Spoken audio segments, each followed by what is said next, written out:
Halo semuanya, kembali lagi di channel Sosio Malik. Kali ini kita akan membahas salah satu bahasan dari sosiologi yang sering istilah ini didengar oleh kita ya, yaitu mengenai status sosial ya. Apa itu status sosial ya? Kita tahu bahwa di dalam masyarakat pola interaksi yang dilakukan itu seringkali dipengaruhi oleh status seseorang. Nah, maka kemudian kita harus memahami apa sih sebenarnya status sosial itu. Nah, jadi dalam sosiologi, status sosial itu adalah posisi atau kedudukan atau tempat seseorang atau kelompok di dalam struktur sosial masyarakat. Nah, gitu ya. Itu yang dinamakan sebagai status sosial, ya. Misalkan ada orang yang status sosialnya atau posisi kedudukan tinggi, ada yang posisi atau kedudukan sosialnya rendah. Nah, itulah yang dikatakan sebagai status sosial di dalam masyarakat ya. Nah, pertanyaannya adalah bagaimana seseorang itu mendapatkan status sosial? Nah, setidaknya ada 3 cara atau 3 hal yang kemudian dialami oleh individu atau kelompok untuk mendapatkan status sosial. Yang pertama adalah status sosial seseorang dapat diperoleh sejak lahir gitu ya. Sejak lahir dia akan mendapatkan status sosial tertentu. Kemudian yang kedua, status sosial itu diberikan karena jasa-jasanya. Kemudian yang ketiga, status sosial juga bisa diperoleh karena adanya prestasi dan perjuangan yang dilakukannya. Nah, itu adalah 3 cara yang kemudian dilakukan untuk mendapatkan status sosial tersebut. Nah, kemudian kita bahas yang pertama ya, ada ascribe status. Nah, dalam mendapatkan status sosial, ascribe status ini adalah status sosial yang didapatkan individu sejak lahir atau bahkan atau boleh dikatakan sebagai hasil dari pewarisan dari keturunan seperti itu. Itu adalah ascribe status. Sebagai contoh apa? Anda misalkan hari ini statusnya adalah sebagai ras orang kulit hitam atau ras orang kulit putih, itu adalah ascribe status. Atau kemudian status seorang anak yang berasal dari orang tua raja atau bangsawan, maka dia akan jadi bangsawan statusnya. Itu adalah status yang didapatkan sejak lahir atau berdasarkan keturunan, sehingga tidak perlu usaha apapun untuk mendapatkan status itu otomatis melekat pada dirinya karena dasarnya adalah kelahiran atau berdasarkan keturunan dari keluarga atau orang tua. Itu adalah ascribe status. Sebagai contoh gini, anaknya Ratu Elizabeth otomatis akan menjadi pangeran karena apa? Karena anak ini adalah anak dari seorang ratu Inggris gitu ya, seperti itu. Itu namanya ascribe status.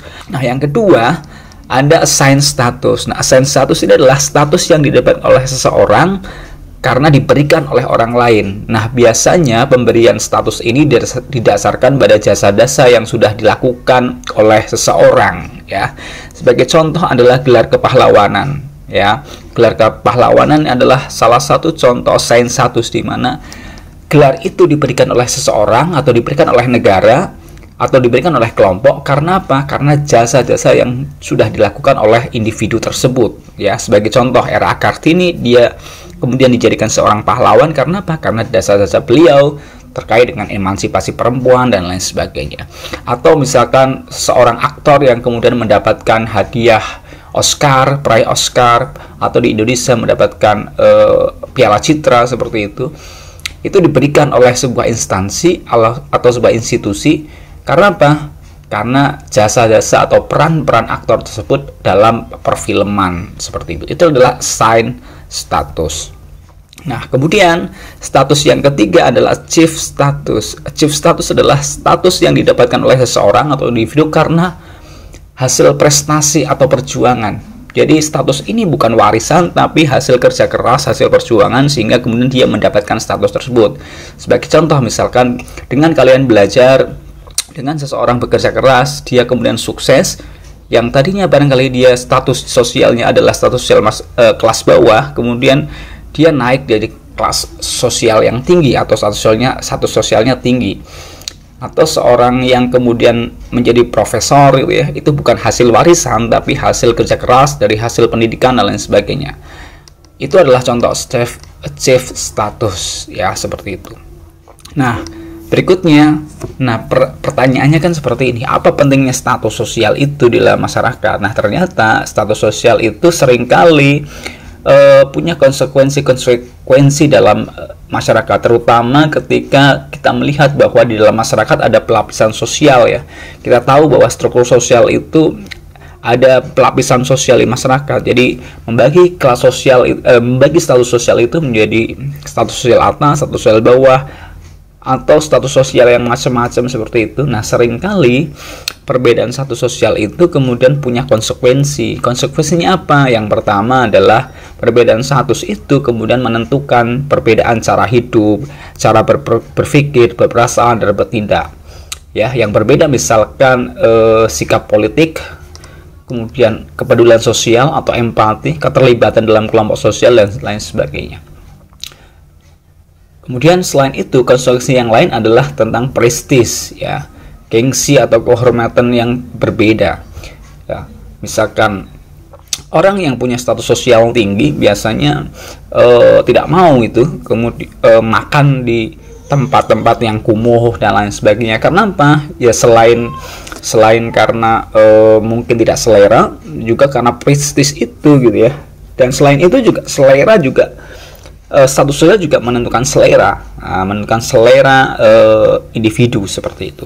Kemudian konsekuensi yang lain adalah terkait dengan privilege yang berbeda, ya.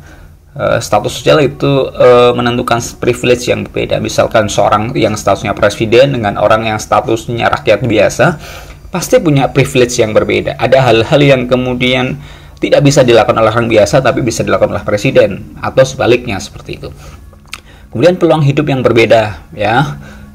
Kemudian selain itu sikap politik, reaksi terhadap perubahan sosial, dan derajat kesehatan itu juga menjadi konsekuensi dari perbedaan status sosial.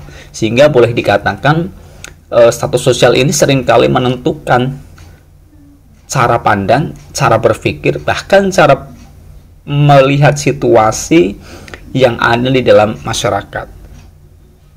Persoalan yang sama akan dilihat dengan cara yang berbeda bergantung dari status sosial yang dimiliki oleh seseorang. Nah, hal-hal seperti itu seringkali terjadi dalam kehidupan dan hubungan sosial di dalam masyarakat. Sehingga boleh jadi kenapa kok seseorang kemudian berlomba-lomba untuk mendapatkan status sosial yang lebih tinggi, ya karena dengan status sosial yang lebih tinggi biasanya dia akan mendapatkan privilege, mendapatkan peluang hidup, mendapatkan derajat kesehatan yang lebih tinggi biasanya dari orang yang mempunyai status sosial yang rendah. Nah, demikianlah penjelasan dari apa itu status sosial dan konsekuensi-konsekuensi yang kemudian muncul dari perbedaan status sosial di masyarakat.